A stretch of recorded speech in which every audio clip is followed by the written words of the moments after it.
we're ready. Okay, fantastic. We're good to go. The recording has started. Thank you so much for your time. And hello, everyone. It's good to have an opportunity to be with you today. I'm going to apologize right up front. That raspy sound you hear is my voice. I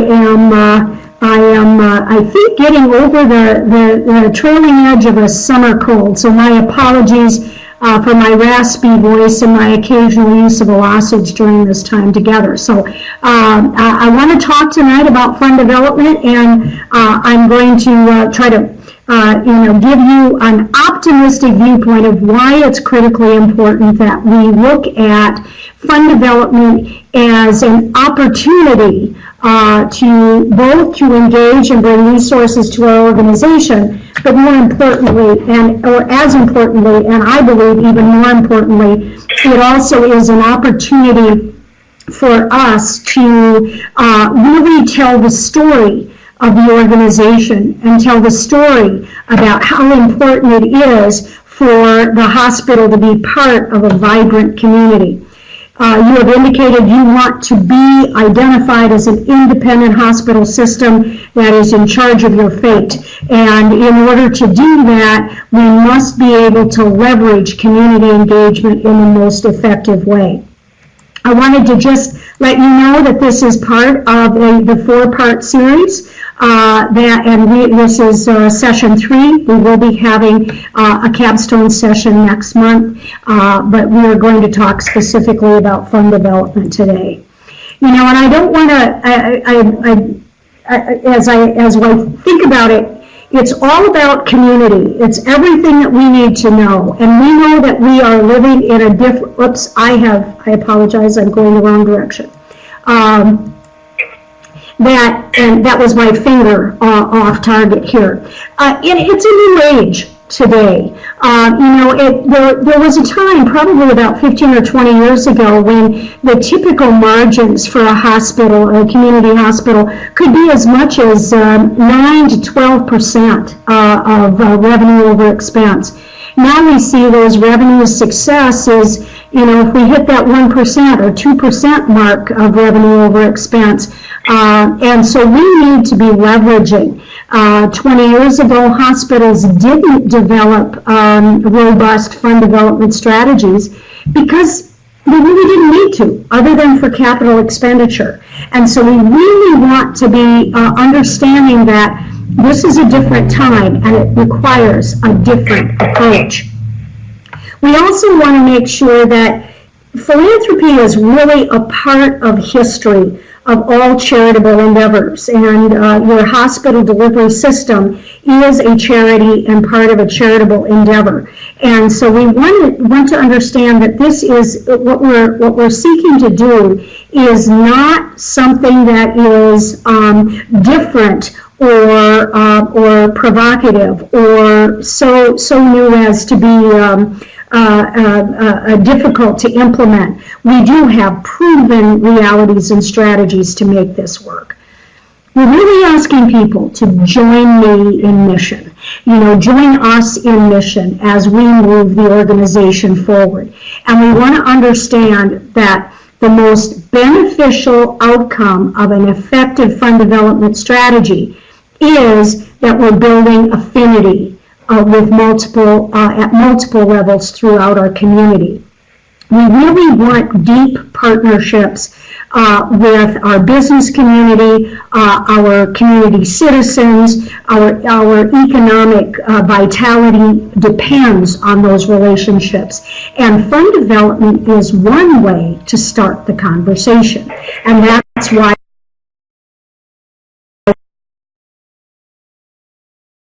it's so critical that we make the payoff now for good forever. So ultimately, as we go forward, I want to, kind of my favorite quote comes from the movie The Shawshank Redemption. We got to get busy living or we're going to get busy dying.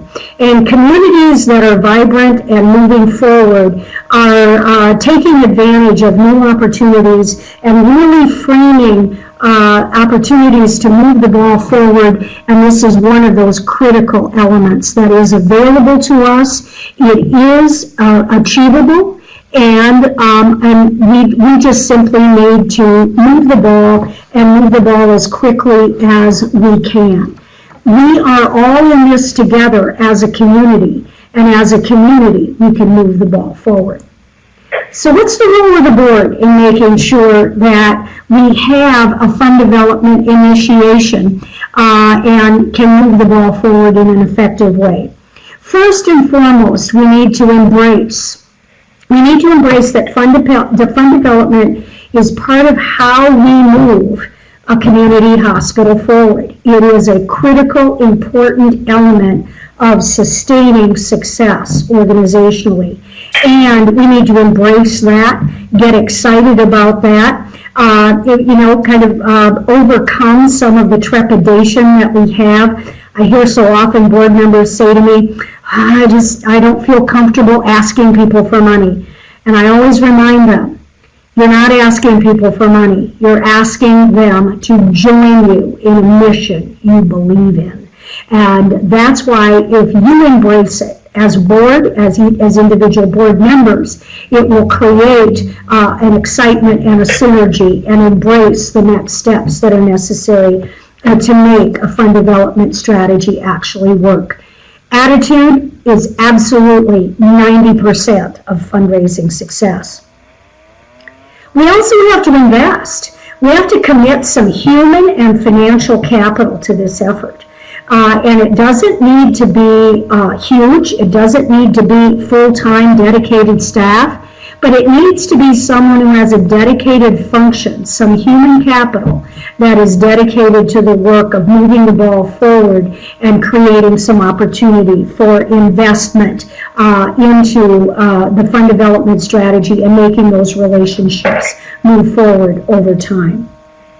We also have to contribute, and that means providing content, information, stories that really build a message of impact. And this is one of the things that the board of directors, your medical staff, your staff within your hospital really have the power of the stories of the good work that you do, the lives that you save, the opportunities where people can live and remain in their homes as they age.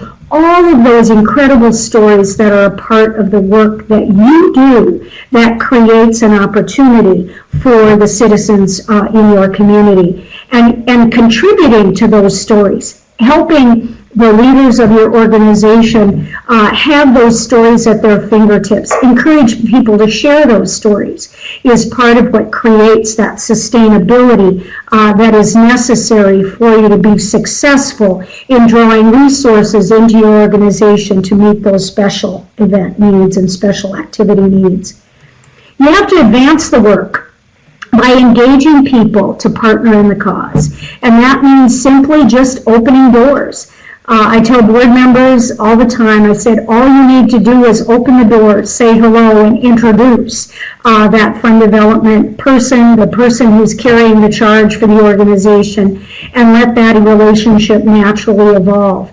Once you tell the story of how important your hospital is to your community and how important its sustainability is to your community, the more likely you will be able to be successful in advancing that strategy forward. And very importantly, you need to model the way and being a champion for that next generation and saying we are role models for making sure that we have the organization moving forward. So I'm not going to ask you to take big leaps. I'm going to ask you to ooch. When we talk about how to get started, there's a wonderful book that utilizes the word ooch. And ooching essentially is little tiny efforts, little small steps. I'm asking you to consider ooching a little bit. Select a small effort. Maybe it's you need some particular type of equipment in your surgical center or in your emergency department. Or you need to upgrade a particular area where in your clinic that needs to be accomplished. or you need a particular kind of specialty bed for children, or for the infants in your maternity area. Pick a small effort, just a small one, and consider how those funds could come into your organization to fund that small effort. One of the things that often is a challenge, especially for organizations like yours, whereby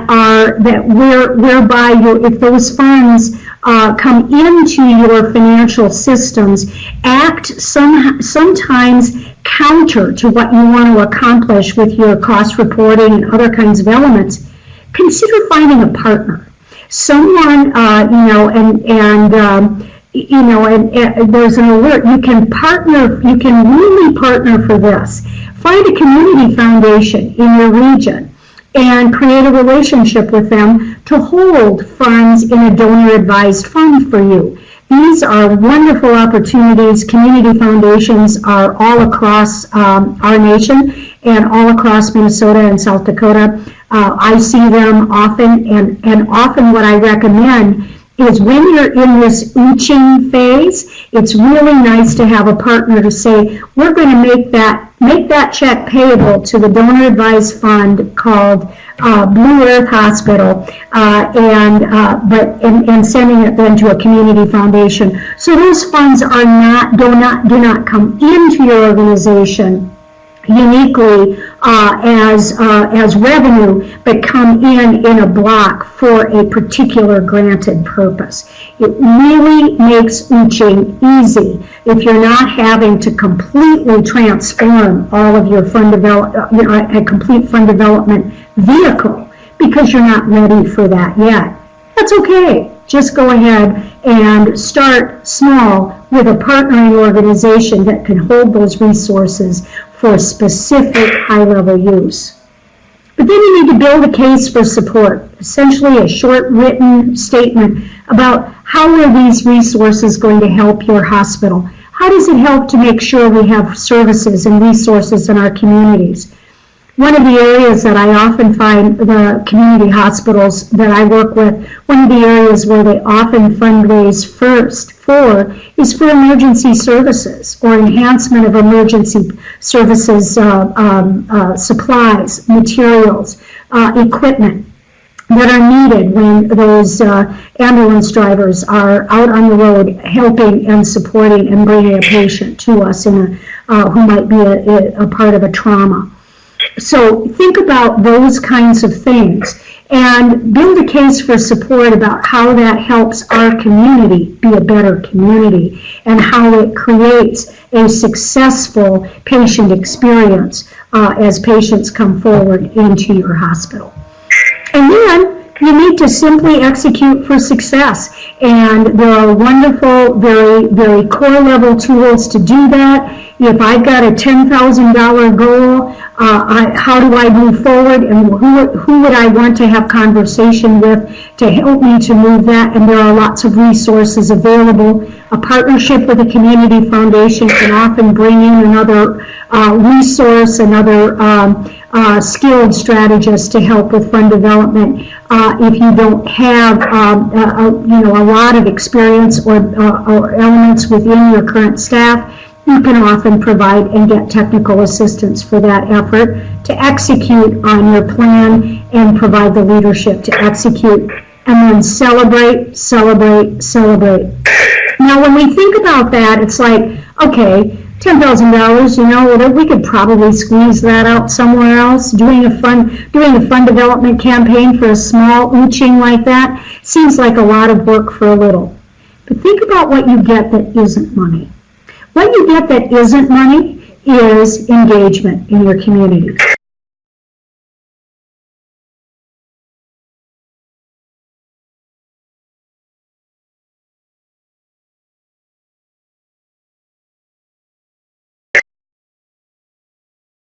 You get a chance to tell your story. You get a chance to talk about the good work that you're doing. We lost you again. Okay, you can't hear me? Okay, let me just a moment. Can you hear us? Hello? Video is frozen. The video is frozen. Oh, okay, but you can hear me? So I don't. Back on again. Oh, okay, here I am. I really am beautiful enough. You do want to see me talking, right? Thank you. Yeah, I hope it doesn't. I hope it continues to stay with us. I apologize for that. But the important thing is, it's not just about the money. It's about the fact that you get to tell your story. It's about the fact that you demonstrate to your community how important we are in all things. It gives an opportunity for you to be out and about. And I can't say strongly enough, as you as a board of directors have challenged yourselves and your community to be independent, and to establish and carry out your healthcare delivery system on your terms. It's important that this opportunity be exercised. And the only way to do it sometimes is to get out and about. And if you've got a story to tell and you've got a reason to tell it, the $10,000 will help you and get that little piece of equipment you might need. But more importantly, there will be dozens, maybe hundreds of people who will know that in order for our community to be better, to be effective, it is delivering on its promise. The second element moving forward, the kind of the second level of support and getting started is to take a look at maybe creating a larger campaign. Maybe it's about a physical plant. Usually it's a little bit more visible kind of project, an outcome or a goal that's a little longer term. By the way, that Uching project I just talked about might take you 6-9 months to complete. And that's okay. Just get started. The only wrong time is not starting today. I always the wonderful story. When's the best time to start fundraising for your organization? Well, it was 20 years ago. When's the next best time? Right now. So, but once you get that little finger of opportunity and you get a chance to celebrate it, then think about a capital campaign. You've done capital campaigns before, I believe, and often these are really important times when you can get out, tell your story in a big way, and really build relationships in a larger way. To build a case and a timeline, sometimes these cases can be as long as 48 months, usually at least 36 months long, where you are actively going out to raise substantial resources for a particular project or activity. Again, the money is fabulous. The need and meeting the need is important. But more importantly than that is investment in your partnership with your community.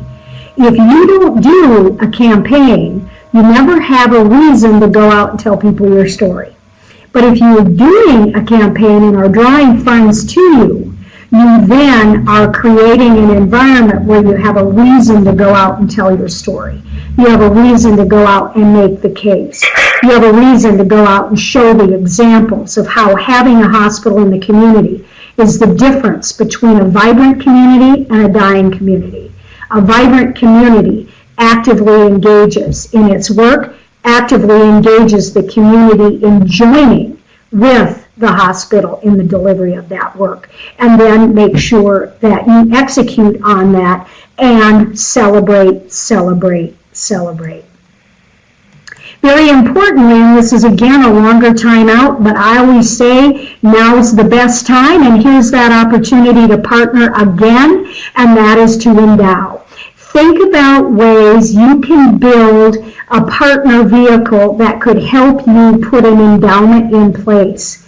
Now, I know that one of the things that stops organizations from going forward is they think they have to have all of the legal vehicles in place. They have to have a separate foundation entity, and it's got to have a IRS designation number and a certification and all that. That's really not necessary in today's terms. You can utilize a vehicle partner, and I'm I'm a proponent, and you can probably tell I'm a proponent of the use of community foundations as partners in this work, because they give you technical assistance, they give you support, and for a very minimal charge, really can hold your endowed fund so that it can be managed effectively. And so consider that instead of investing thousands and thousands of dollars into a vehicle called Blue Earth, the Community Hospital Foundation. You can have a hospital foundation fund within your community foundation that's in your region, or one that's national, or statewide.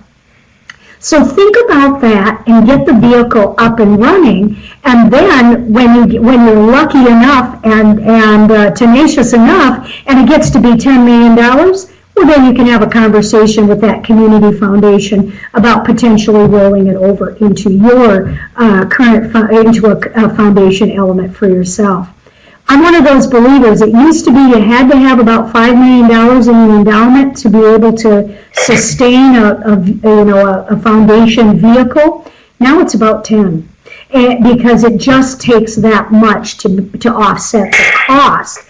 And that often is what keeps us from going out and having that resource put forward, because we're not ready. And so because we're not ready, we just never get ready. But then we don't have it, so we never get ready. It's, and it's a kind of a chicken and egg problem that stands in the way of getting at doing endowed plan giving and other types of exercises that we can promote widely, that we can celebrate wins. I'm one of those believers that we draw in those champions in the communities. One of my favorite examples happens to be in the man's name was Cy Gao. What a fabulous name. The Cy Gao Fund at a community hospital, where that Cy Gao Fund was, every single dollar that came in was a testament to this wonderful leader in this community who had passed away a few years before they initiated the fund.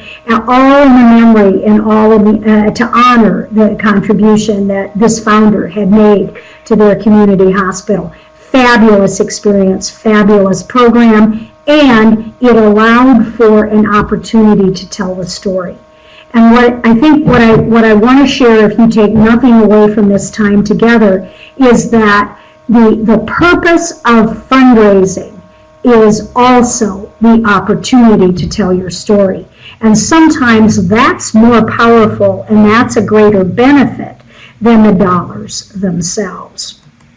So as you think about that, and it's all about community, and having a reason to be out and about is really what a good fund development strategy can do. It says, let me come and talk to you and tell you the good stories that we're doing.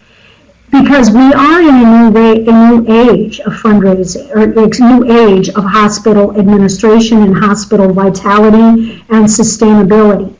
And as an independent community, as a community wishes to retain an independent structure where you are setting the course for your healthcare delivery in your community, this is your opportunity to leverage and exercise relationships in a meaningful, positive way.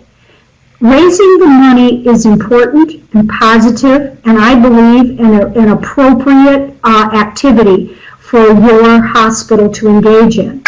But more importantly, you need to be out and about helping your community to know that they are a part of the history of your organization, but they're also part of your future.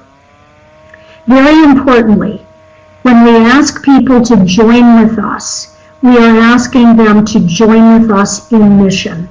Join with us in creating a vibrant community, in sustaining a vibrant community. And when we do that, we give an excitement and create deep roots and partnerships that build affinity at multiple levels.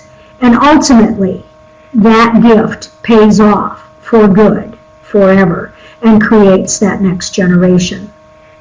one of the things, quote that I often use from James Miller that says that nothing else in life is such a maker of joy and cheer as the privilege of doing good.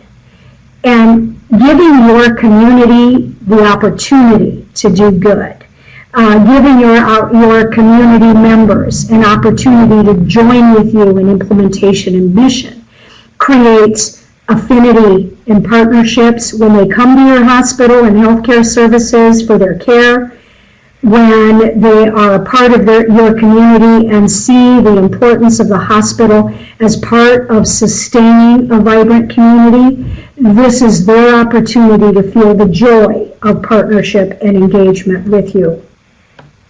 So I would offer any questions that you might have about maybe trying a little inching forward in the fund development area. What's your biggest fear?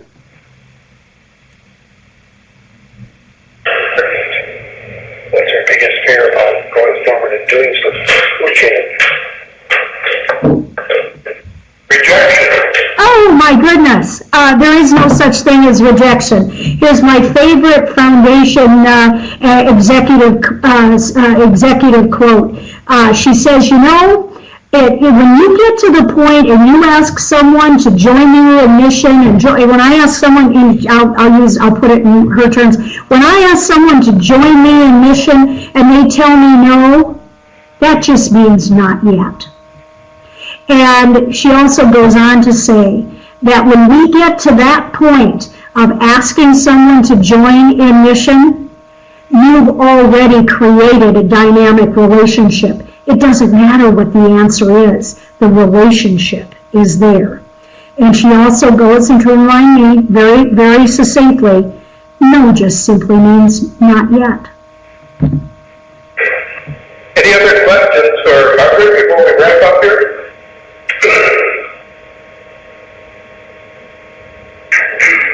If not, we'll see you next month. Okay, thank you so much. And next month we're going to capstone and